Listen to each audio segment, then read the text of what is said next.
الحمد وسلات، جادو کرنا اور جادو کروانا یہ دونوں ناجائز اور کبیرہ گناہ ہیں، اور جو بندہ جادو کرنے اور کروانے کے درمیان معاونت کرتا ہے، ان کی مدد کرتا ہے، تو وہ بندہ بھی کبیرہ گناہ کا مرتکب ہوتا ہے۔ امی قدر، آج ہم اپنی اس ویڈیو کے اندر جادو کی حقیقت کے بارے میں بیان کریں گے کہ جادو کی حقیقت ہے کیا، اور آج ہر دوسرا بندہ جادو کے چکروں میں کیوں پڑ رہا ہے۔ تو آئیے پیر اجمل رضا قادری کی زبانی بڑی معذرت کے ساتھ مجھے یہ بات کرنی پڑے گی کہ اتنا کالا جادو، ہر تیسرے آدمی کو کالا جادو، ہر تیسرے آدمی کو، اور خیر سے وہ جو بتانے والے وہ بھی بڑا انوکھا انداز انہوں نے اختیار کیا ہوا ہے۔ وہ کہتے تجھے جادو کر دیا کسی نے، مگر کس نے کہا کہ یہ مجھے بتانے کا حکم نہیں، مجھے شرارت کا حکم تھا، شرارت میں نے کر دی، اب تو گھر جا کے سوچتا رہے۔ اسی طرح ڈھیروں قسم کے ملنگ ہمارے کھاتے پڑ گئے، ٹال پہنے ہوئے، اور وہ آ گئے، وہ لوگوں کو قسمت کا حال بتاتے ہیں۔ آپ کا تو مجھے نہیں پتا، میں نے اپنے دیہاتوں میں دیکھا ہے کہ وہ سونا بھی ڈبل کرتے تھے، بعد میں پتہ چلتا تھا سنگل بھی غائب ہو جاتا تھا۔ ہنسے نہیں جی، اونچا نہیں ہنسنا چاہیے کبھی بھی، یہ محافل ہے ہماری، سنجیدہ ماحول ہے۔ میری بات پہ آپ توجہ کریں گے عزیز، کہ آپ اوہام پرستی کا شکار نہ ہوں، ورنہ آپ اور نبی پاک صلی اللہ علیہ وسلم نا جگہ جگہ حضور ہمیں ذوق دیتے، سمجھاتے کہ تم نے اپنی توجہ اللہ رسول کی جانب رکھنی ہے، تم نے الجھنا نہیں، ورنہ آپ کیسے میدان میں نکلیں گے۔ فوجی کہہ دے ہمیں کالا جادو ہو گیا، ہم سے جایا نہیں جاتا، تو جنگ ہوگی۔ کوئی کہہ دے ہم پر تو وہ فلانے نے سیو کرا دیا ہے تو ہم دفتر نہیں جا سکتے، تو کاروبار زندگی چلے گا۔ کن چکروں میں پڑ گئے؟ جادو ہوتا ہے، اس کی حقیقت سے انکار نہیں، لیکن اتنا کچا ماحول، اتنی کمزور بات، یہ اہل ایمان کا شیوا نہیں ہے۔ آپ مضبوط رہیں۔ عارف رومی رحمت اللہ علیہ فرماتے، میں کبھی بھی زندگی میں کوئی بات اس لیے نہیں کی کہ مجمع ہنسے، اور ہنسنا ویسے بھی شریعت میں مسکرانا ہے، کہہ لگا کے تو روٹین میں بھی ہنسنے سے پرہیز کرنی چاہیے۔ وہ کہتے ہیں ایک بادشاہ تھا تو اس کا بھی ذہن بن گیا تھا کہ پتہ نہیں یہ کیا ہو جاتا ہے۔ کچھ یہ لوگ نا ہمارا وہم بڑھاتے ہیں، آج کل جو تویز دھاگے والے لوگ ہیں نا، یہ اور اضافہ کرتے ہیں اس کے اندر، اور کہانیاں بنا کے دیتے ہیں، لوگ اور زیادہ الجھ جاتے ہیں۔ بادشاہ تھا تو وہ شکار کرنے جاتا تھا، تو اس کے ذہن میں یہ خیال تھا کہ اگر رستے میں کوئی بندہ میرے متھے لگ جائے تو میرا شکار ٹھیک نہیں ہوتا۔ تو وہ کیا کرتا، وہ جب سفر کے لیے نکلتا تو لوگوں سے کہتا سارے رستے خالی کرا دو، میں نے شکار کے لیے جانا ہے۔ لوگ رستے خالی کرا دیتے۔ ایک دن ایک آدمی بیچارہ نے ایک آنکھ سے اسے نظر نہیں آتا، وہ کوئی جنگل سے لکڑیاں کاٹ کے آ رہا تھا، تو اچانک وہ چڑھ گیا۔ اذانیں زیادہ ہوتی ہوں تو ایک کا ہی جواب دینا ضروری ہوتا ہے، وہ ہم دے چکے ہیں، اس لیے آپ توجہ کریں میری بات۔ تو وہ بیچارہ چڑھ گیا لکڑ ہارا سڑک پہ، اس کے سپاہیوں نے بندے تو بڑے ہٹائے تھے پر یہ غلطی سے آ گیا، انہوں نے پکڑ لیا، بادشاہ کے سامنے پیش کیا۔ بادشاہ کہنے لگا تمہیں نہیں پتا کہ میرے رستے میں کوئی آئے تو میرا شکار نہیں ٹھیک ہوتا، اس کو باندھ دو۔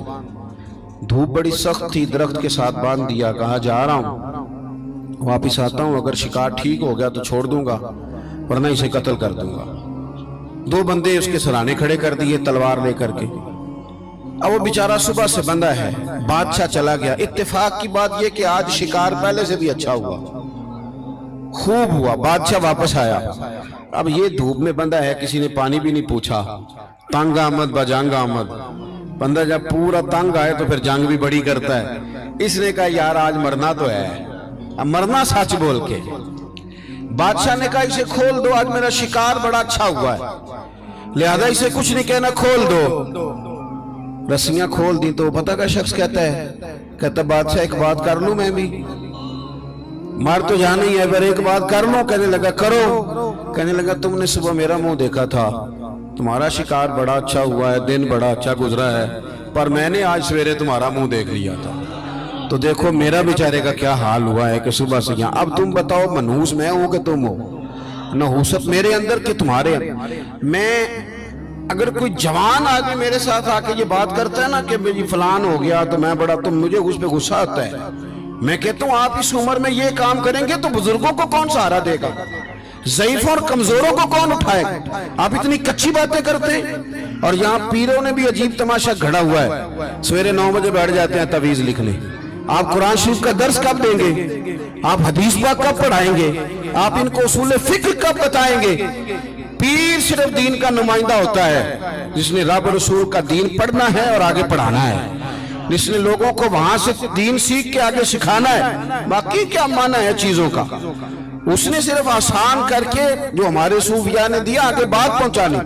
دین سیکھنے سکھانے کا نام پیری مریدی ہے، اس کا کوئی اور معنی ہے ہی نہیں سرے سے۔ کہاں سے آ گئی یہ ساری چیزیں؟ حدیث سنیے، بخاری میں موجود ہے، مسلم میں موجود ہے۔